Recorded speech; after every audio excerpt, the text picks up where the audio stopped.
De Samuel, chapitre 14. Joab, fils de Tseruja, s'aperçut que le cœur du roi était porté pour Absalom. Il envoya chercher à Tekoa une femme habile, et il lui dit, montre-toi désolé, et revêt des habits de deuil. Ne toins pas d'huile, et sois comme une femme qui depuis longtemps pleure un mort. Tu iras ainsi vers le roi, et tu lui parleras de cette manière. Et Joab lui mit dans la bouche ce qu'elle devait dire. La femme de Tekoa alla parler au roi. Elle tomba la face contre terre et se prosterna, et elle dit, ô roi, sauve-moi. Le roi lui dit, qu'as-tu? Elle répondit, oui, je suis veuve, mon mari est mort. Ta servante avait 2 fils.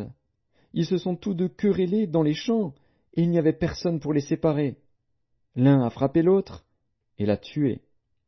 Et voici, toute la famille s'est levée contre ta servante, en disant, livre le meurtrier de son frère.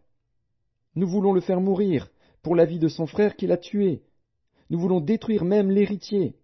Ils éteindraient ainsi le tison qui me reste, pour ne laisser à mon mari ni nom ni survivant sur la face de la terre. Le roi dit à la femme, va dans ta maison. Je donnerai des ordres à ton sujet. La femme de Tekoa dit au roi, c'est sur moi, ô roi mon seigneur, et sur la maison de mon père, que le châtiment va tomber. Le roi et son trône n'auront pas à en souffrir. Le roi dit, si quelqu'un parle contre toi, amène-le-moi, et il ne lui arrivera plus de te toucher.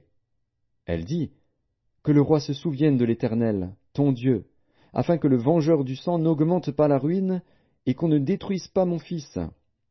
Et il dit, l'Éternel est vivant, il ne tombera pas à terre un cheveu de ton fils. La femme dit, permets que ta servante dise un mot à mon seigneur le roi. Et il dit, parle. La femme dit, pourquoi penses-tu de la sorte à l'égard du peuple de Dieu, puisqu'il résulte des paroles mêmes du roi que le roi est comme coupable en ne rappelant pas celui qui l'a proscrit? Il nous faut certainement mourir, et nous serons comme des eaux répandues à terre et qui ne se rassemblent plus.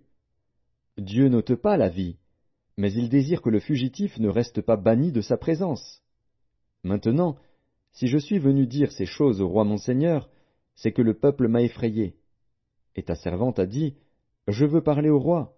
Peut-être le roi fera-t-il ce que dira sa servante. Oui, le roi écoutera sa servante, pour la délivrer de la main de ceux qui cherchent à nous exterminer, moi et mon fils, de l'héritage de Dieu. Ta servante a dit, que la parole de mon seigneur le roi me donne le repos, car mon seigneur le roi est comme un ange de Dieu, prêt à entendre le bien et le mal, et que l'Éternel, ton Dieu, soit avec toi. Le roi répondit et dit à la femme, ne me cache pas ce que je vais te demander. Et la femme dit, que mon seigneur le roi parle. Le roi dit alors, la main de Joab n'est-elle pas avec toi dans tout ceci?